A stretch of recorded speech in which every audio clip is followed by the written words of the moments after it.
Welcome everyone to Visionary Psychics. I'm Sara Wiseman and I'm here today with Tim Radle and one of our Visionary Psychics. Welcome, Tim.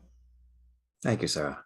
Yeah, so um, in this process of opening up, awakening, opening your intuitive self, just opening yourself to this communication of the universe, I'm curious as to kind of like where you were and then sort of how you see things now through this process of your own awakening. What comes to mind with that? Honestly, I would say before I really didn't have any control. So I would see a departed visually as though they were standing in front of me, but I didn't know how to interact. Now I have control.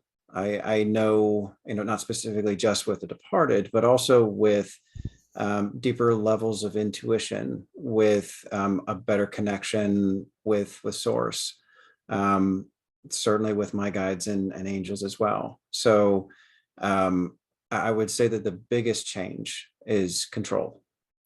Yeah, or maybe not control of outcome, but you get to control your behavior so there's an interaction or there's a communication. That's, Right. yeah, yeah. Perhaps not control, intention. How about Yes, that? It's yeah, more yeah, intentional.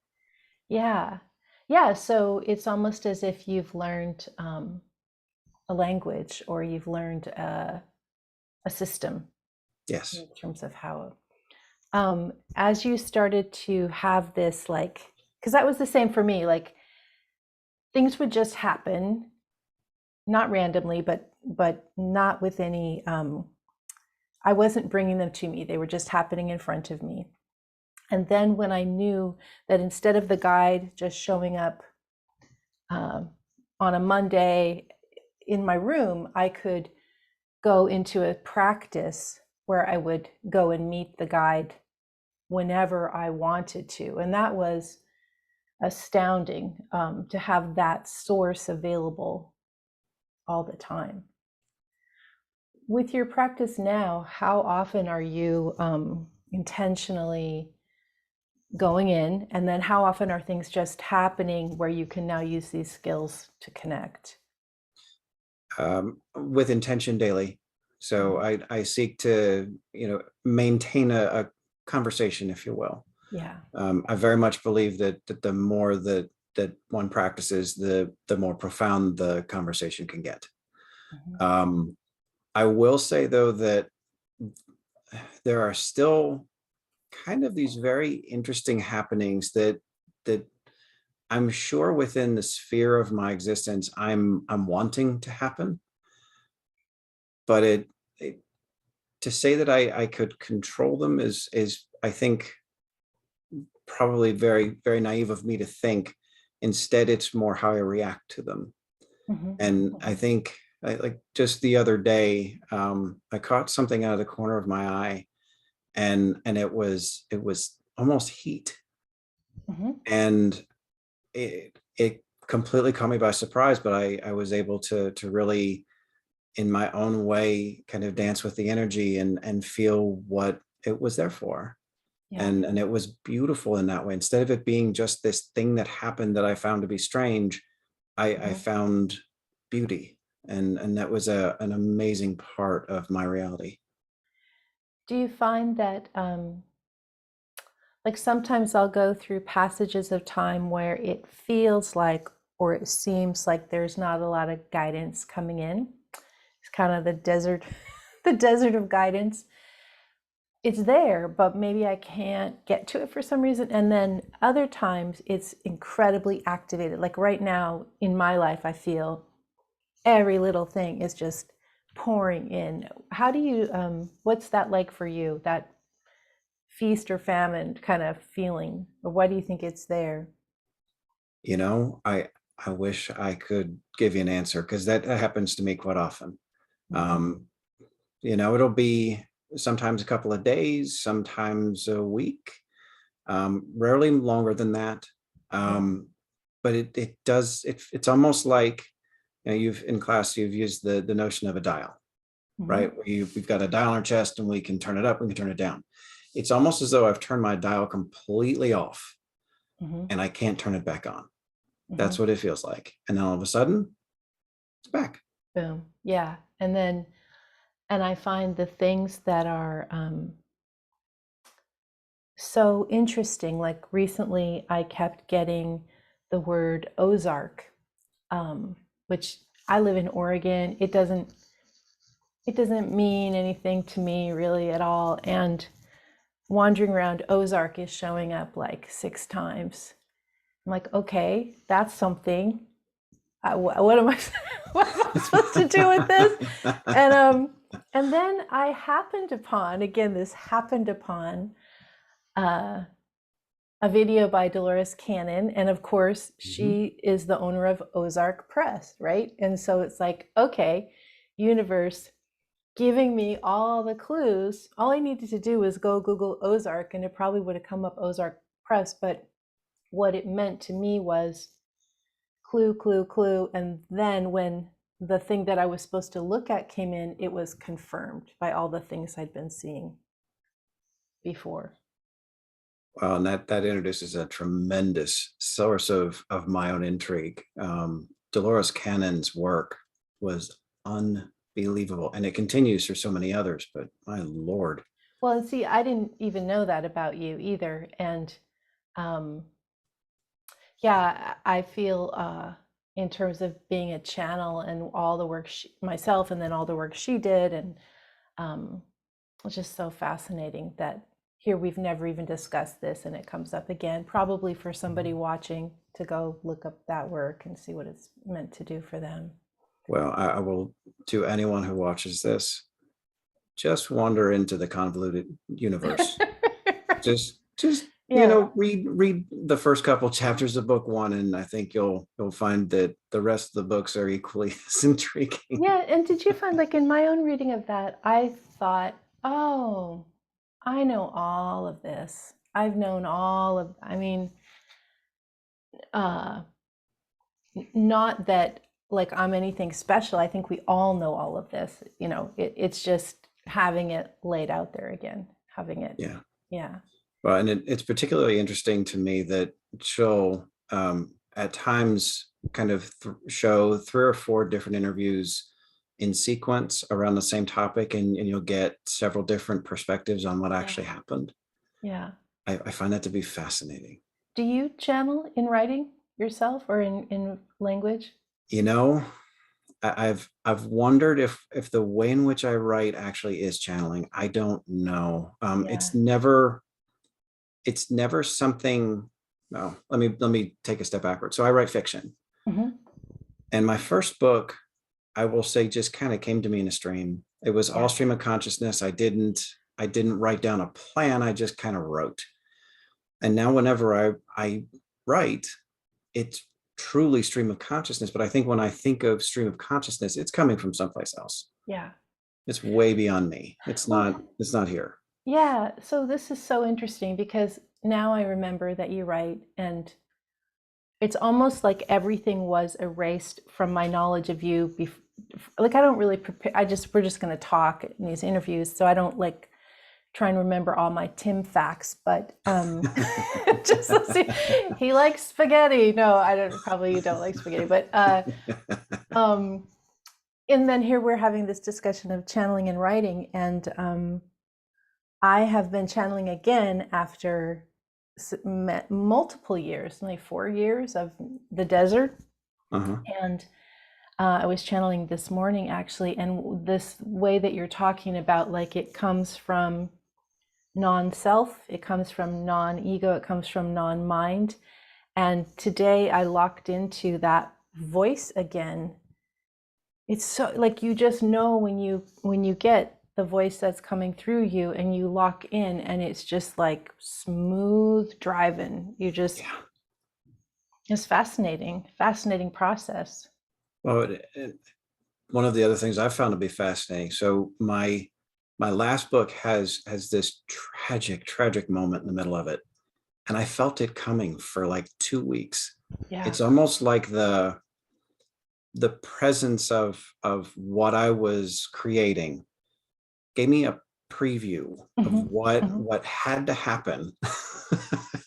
And I felt it. I felt the Yeah. whole thing. And it was, it's still one of those amazing, amazing events in terms of what I've been able to create in this life, that I genuinely feel just the process of it being a gift.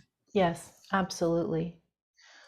Well, and being psychic, so aside from being a channel, Mhm. aside from the departed, but just being a psychic empath as you are, and a writer or channeler in writing, but this idea that we're picking up, the story of the neighbors or the story of the people down the block, even as we're walking past their house or driving past their apartment or wherever they are, we are receiving their story. And um, I remember there was a time, because I was a very reluctant channel. I didn't want to do that.